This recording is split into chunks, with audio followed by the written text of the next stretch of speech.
Coucou tout le monde, j'espère que vous allez bien, j'espère que vous avez passé une bonne journée ou que vous allez passer une bonne journée selon à l'heure où vous allez regarder cette vidéo. J'espère que en tout cas tout va bien pour vous. Aujourd'hui on se retrouve pour vous parler un petit peu, comme vous avez été nombreux à me demander, du coup un petit récapitulatif au niveau de ma perte de poids, de mon parcours perte de poids.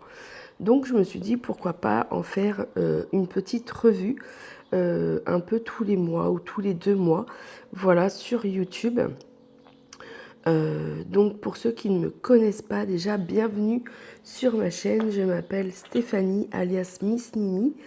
Voilà, j'ai 43 ans, je suis maman d'un petit garçon de 12 ans et je suis en perte de poids depuis aussi loin que je me souvienne, donc depuis toujours. Étant petite, j'étais déjà en obésité à l'âge de 5 ans. Voilà, donc je n'ai connu que les régimes, je n'ai connu que les restrictions, je n'ai connu que des malveillances envers moi. Et il y a maintenant, allez, c'était en 2020, c'était pour le Covid, donc ça fait 6 ans que j'ai réussi, ou du moins j'essaye un peu plus, de changer mon regard sur l'alimentation. Et il faut savoir que j'ai déjà perdu 40 kilos depuis 2020. Et puis il y a eu un palier où je n'arrivais plus du tout à perdre et j'ai repris 10 kilos. Et puis ça fait à peu près 2 ans où j'essaye de... Alors je dirais pas maigrir parce que bien sûr que j'ai envie de maigrir, là n'est pas le souci, mais j'essaye d'être plus dans une optique de meilleure santé. Vraiment de penser à moi, d'avoir un équilibrage alimentaire où je peux manger de tout, où j'essaye vraiment d'être plus en guerre, que mon alimentation ne soit plus mon ennemi. Donc c'est pas facile tous les jours, je vais pas vous mentir. Mais voilà, j'essaye au maximum d'être indulgente avec moi. Je sais que la perte de poids, et d'autant plus dans mon cas, sera sûrement à vie. Ou du moins il y aura une surveillance très accrue sur mon alimentation, sur mon poids et tout. Donc j'essaye d'accepter ça, c'est pas toujours non plus évident, mais j'essaye de plus en plus l'accepter pour mieux vivre au quotidien, tout simplement. Voilà, cette introduction est déjà bien trop longue, donc je me suis fait des petites notes pour voilà, vous dire un peu ce que j'ai envie de vous dire. Et du coup, on va y aller, c'est parti.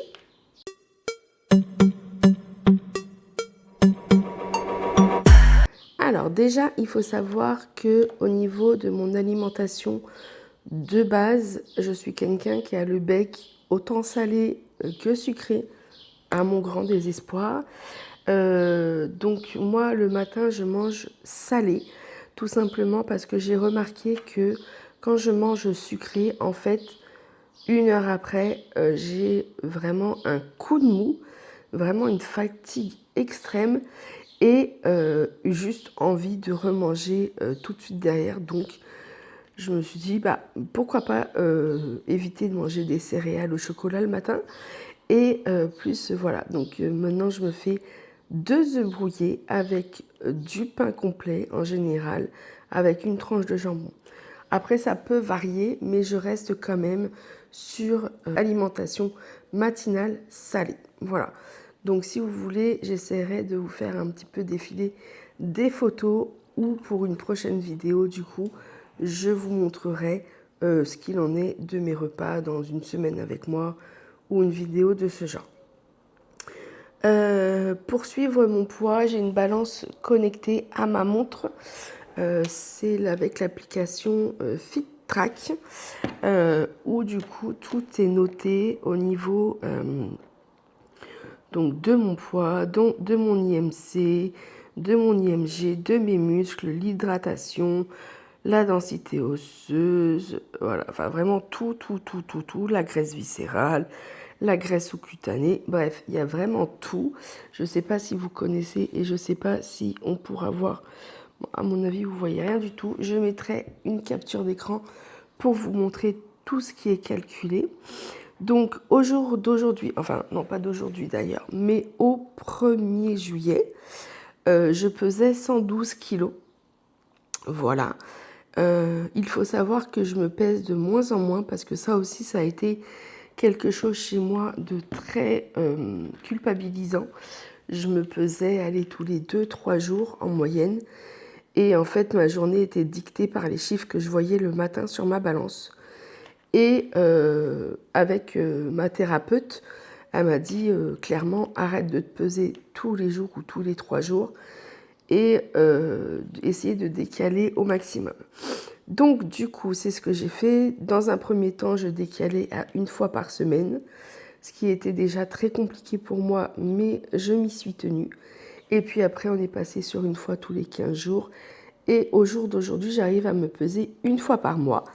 Donc, il faut savoir déjà qu'en tant que femme, nos hormones et tout font fluctuer notre poids. Voilà, par exemple, quand on est en plein cycle, on peut avoir 2 kilos de différence. Donc, c'était vraiment quelque chose, moi, qui me perturbait énormément. Donc, du coup, c'est 1 fois par mois. Donc, je voulais aussi vous parler de quelques astuces que j'ai mises en place. Donc, notamment sur l'alimentation, déjà, pour commencer. Donc, comme je vous disais, je prends des petits déjeuners, du coup, salés.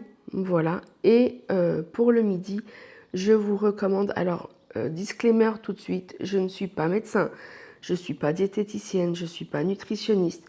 Je ne vous partage que mon parcours personnel, mon ressenti et toutes les études que j'ai pu lire. Voilà, je vous les transmets ici, mais moi ici, je vous partage mon parcours, mes besoins et mes ressentis. Donc vraiment, ne prenez pas pour argent comptant ce que je vous dis, c'est vraiment juste du partage, parce que je sais qu'il y en a beaucoup qui sont en perte de poids et c'est de plus en plus commun de nos jours.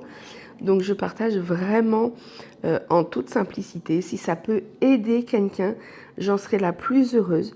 Mais vraiment, ne prenez pas pour argent comptant. Tout ce que je veux dire, tout ce que je vous dis là, n'est que pour moi. Voilà, c'est vraiment quelque chose qu'il faut bien garder en tête. Ce que je dis pour moi est valable pour moi, mais ne le sera peut-être pas pour vous. Donc vraiment, prenez du recul. Moi, je partage mon parcours. Mais si vous avez envie de commencer un parcours, vraiment, voyez votre médecin, parlez-lui-en. Et lui, il sera apte vraiment à vous guider vers un nutritionniste, vers un diététicien, peu importe, une thérapeute s'il y a besoin. Moi, je sais que ma prise de poids est due à des traumatismes que j'ai eus en mon enfance. Donc, vraiment, soyez prudents. Consultez un médecin, il pourra vraiment mieux vous guider dans votre parcours. Voilà pour le petit disclaimer. Je vous ai fait aussi un petit retour de course pour que vous voyez un petit peu comment je m'organise, mais on était aux astuces. Donc du coup, pour les astuces, je commence toujours mon repas par mes légumes.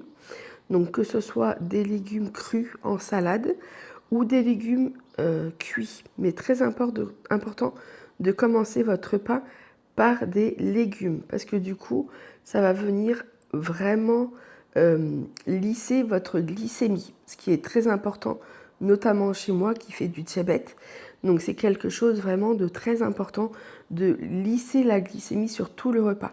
Parce que si vous commencez par exemple par vos féculents, vous allez faire un pic de glycémie et vous allez rechuter très très vite, ce qui va vous donner envie de remanger rapidement.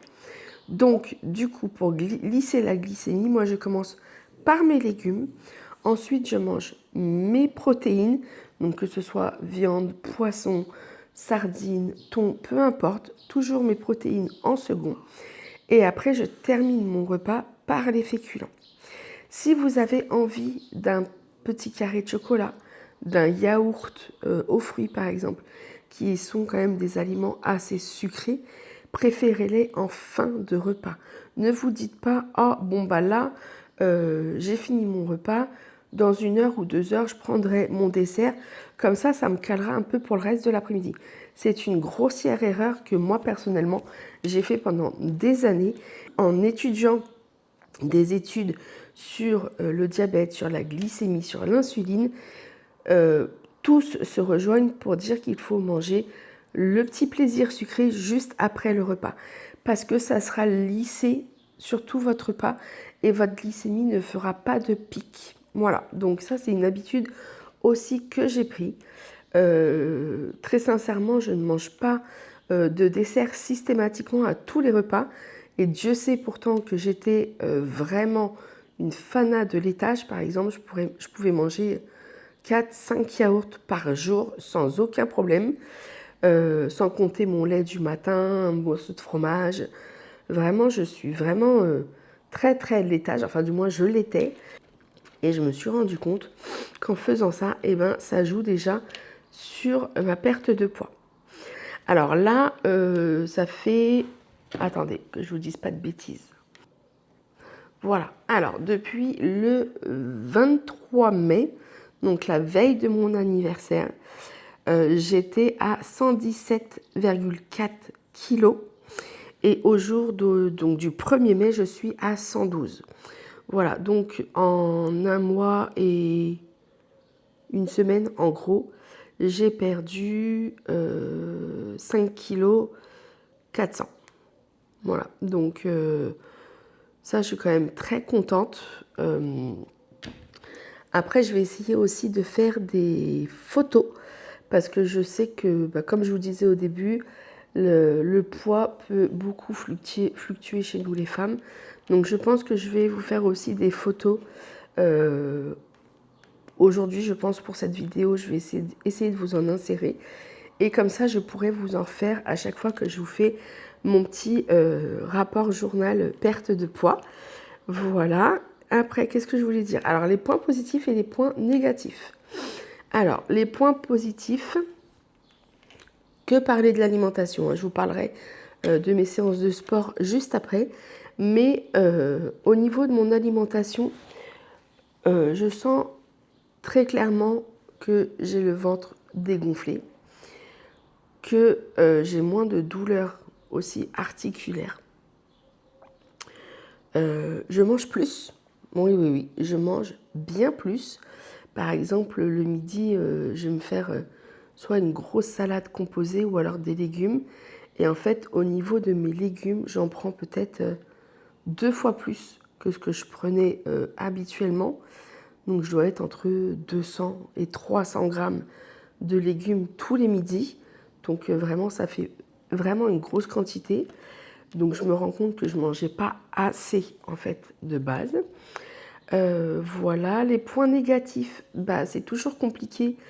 Je ne vais pas vous mentir, quand on va, par exemple, chez les amis ou chez la famille, et que, par exemple, là, au mois de juin, il y a eu l'anniversaire de mon neveu. Donc, évidemment, ma frangine avait fait des gâteaux, des donuts, des bonbons, enfin, tout ce qu'un enfant aime évidemment. Et je n'ai rien mangé. Mais quand je vous dis rien mangé, c'était vraiment pour moi important que je ne craque pas parce que je me suis dit, non, en fait, ça fait plus d'un mois que tu fais très, très, très attention. Tu vas pas tout gâcher en fait sur une journée. Et du coup, c'est vrai que c'était très frustrant. Alors, ça ne m'a pas empêché de m'amuser, ça ne m'a pas empêché de discuter avec les gens parce que je suis quelqu'un de très sociable. Mais c'est vrai que c'est frustrant. Toi, tu es avec ton verre d'eau parce que tu te dis non, tu ne vas pas boire un soda ou quelque chose comme ça parce que tu sais très bien que c'est pas bon non plus pour ton diabète. Et c'est vrai que c'est quand même très frustrant, mais j'y suis arrivée et j'étais quand même très contente de moi, même si pour moi c'était un point négatif dans le sens où bah, c'est ça aussi la convivialité, c'est de partager un bon gâteau, de discuter en mangeant des bonbons. Enfin, moi je sais pas, moi je suis quelqu'un de très convivial, donc c'est vrai que même moi quand j'invite chez moi, bah, pour les enfants il y a des bonbons, il y a des gâteaux, enfin voilà. Donc c'était quelque chose de compliqué à gérer, mais j'y suis arrivée, donc j'étais quand même très contente. Du coup, maintenant, on va parler sport. Donc, sport est peut-être un grand mot, hein. J'ai repris la marche sur mon tapis. Donc, je fais 45 minutes de marche tous les jours. Là, avec les chaleurs, je vous avoue que c'est extrêmement compliqué. J'ai l'impression de sortir de la douche tellement que je dégouline. Mais voilà, je m'y tiens et je suis très contente. Donc, je fais du coup la marche 45 minutes par jour. Je fais aussi de temps en temps des séances, comment on appelle ça, fit, je crois, avec l'application Go My Body. J'ai pris aussi l'application de Thibaut InShape, je crois que c'est Shape You. Voilà, ça ressemble à ça. Mais clairement, pour moi, c'est beaucoup trop compliqué. Les exercices sont vraiment d'un niveau plus élevé que moi qui suis vraiment débutante. Donc voilà, c'est très compliqué pour moi. Mais voilà, entre mes séances du coup de marche, mes séances avec Go My Body et de temps en temps du Pilates avec Lydia sur sa chaîne YouTube, voilà, j'essaye de faire ça. Et j'aimerais, si possible, je me donne comme objectif pour le mois de septembre ou même pour janvier 2027, vraiment commencer un peu plus la musculation parce que bah, vous n'êtes pas sans savoir que quand on perd beaucoup de poids, la peau pend. Voilà, c'est quelque chose qui m'inquiète beaucoup. Je vous avoue que inconsciemment, je pense que je me dis, bah en fait, je préfère rester grosse plutôt que d'avoir la peau qui pend. Alors, c'est peut-être bête, mais j'ai une sainte horreur des opérations, j'ai une sainte horreur des médecins. Donc, du coup, je me dis, mais comment tu vas faire une fois que tu auras perdu tout le poids que tu veux perdre comment tu vas faire pour passer le cap d'aller chez un chirurgien réparateur ou chirurgien esthétique? Je me dis, vraiment, ça va être extrêmement compliqué. Donc, je veux vraiment mettre toutes mes chances de mon côté. Je me mets la crème. Voilà, j'essaye vraiment de prendre soin de ma peau. Mais je veux aussi, du coup, vraiment... Attendez. Hop, je veux vraiment aussi remuscler tout mon corps. Voilà, le tonifier. Alors, je sais que je ne serai jamais comme Juju Fit 4, par exemple, puisque je vous parlais de leur application avec Thibaut.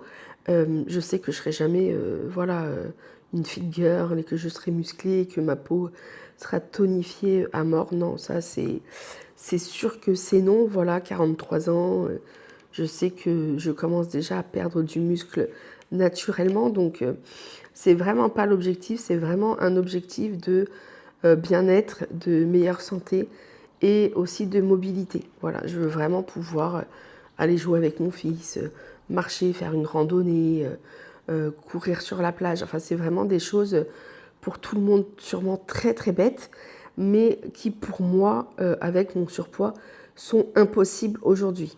Donc vraiment, c'est vraiment un objectif mieux-être et surtout de meilleure santé.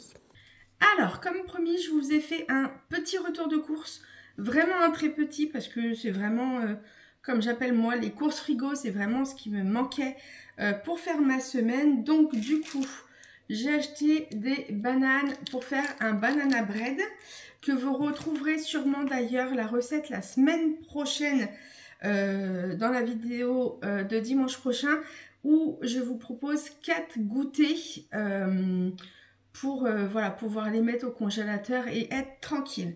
Ensuite, j'ai acheté... Alors, il faut savoir que je fais mes courses à Leclerc. Donc, 1 kg de carottes clairement, il va falloir que je les rappelle parce qu'elles sont pourries. Je me suis pris 2 concombres, une pastèque parce que j'adore ça. Je me suis pris une boîte de ratatouille pour me faire un crumble. Des cerneaux de noix pour manger avec une salade d'endives. Du pain complet qu'on mange le matin au petit déjeuner. 2 pavés de saumon. De la viande hachée parce que mon petit mari veut des lasagnes. Un petit jus d'orange parce que mon fils n'en avait plus. Je me suis racheté du paprika parce que j'ai rangé tout mon placard d'épices et il y avait énormément de choses qui étaient passées de date, donc j'ai tout jeté. Du gruyère justement pour mettre avec ma salade d'endives et les cerneaux de noix. 2 paquets de gruyère, donc ça c'est pour les lasagnes, pour les quiches et tout ça. Ensuite, j'ai pris un tube de mayonnaise. Et comme je veux me faire un gazpacho, je me suis pris des tomates. Voilà, j'avais déjà les poivrons, les oignons rouges et donc du coup l'achat des concombres. Voilà, je crois que je vous ai tout dit au niveau de mon petit parcours de poids. Je suis vraiment là dans un but de vous partager mon parcours. Je n'ai pas envie d'avoir des commentaires grossophobes. C'est vraiment pas le but. Je suis pas là pour donner des leçons à personne parce que je suis loin d'être parfaite. Je sais que être en obésité morbide, parce qu'il faut dire les choses telles qu'elles sont. Et oui, je suis en obésité et oui, c'est comme ça, j'y peux rien. C'est pas quelque chose que je voulais dans ma vie. Je n'ai pas eu le choix, ça a été comme ça. Les traumas ont fait que ça a été un cercle vicieux. Mais voilà, je veux vraiment en fait vous partager mon parcours, vraiment vous dire quand ça va pas. Il y aura des jours où ça n'ira pas. Et c'est ok avec ça. Il faut savoir aussi qu'on est humain. Nous ne sommes pas des robots. Donc automatiquement, il y aura des ratés. Et c'est ok. Il faut que j'apprenne à vivre avec ça aussi. En tout cas, j'espère que cette petite vidéo vous aura plu. Si c'est le cas, n'hésitez pas à mettre un pouce bleu, à vous abonner à ma chaîne. Cela m'aide beaucoup dans mon travail. Et pour ceux qui regardent cette vidéo de leur téléphone, de leur smartphone, n'hésitez pas à booster la vidéo si vous le souhaitez. Ça m'aide beaucoup aussi.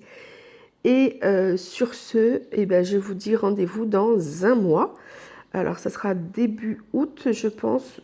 Je serai en vacances, donc du coup, j'essaierai de vous la programmer en avance pour vous faire un petit topo. Et sinon, je vous dis au septembre pour la prochaine vidéo sur mon parcours de poids. Et en attendant, je vous fais des gros bisous. Prenez soin de vous. Et je vous dis à dimanche prochain pour la prochaine vidéo. Bye!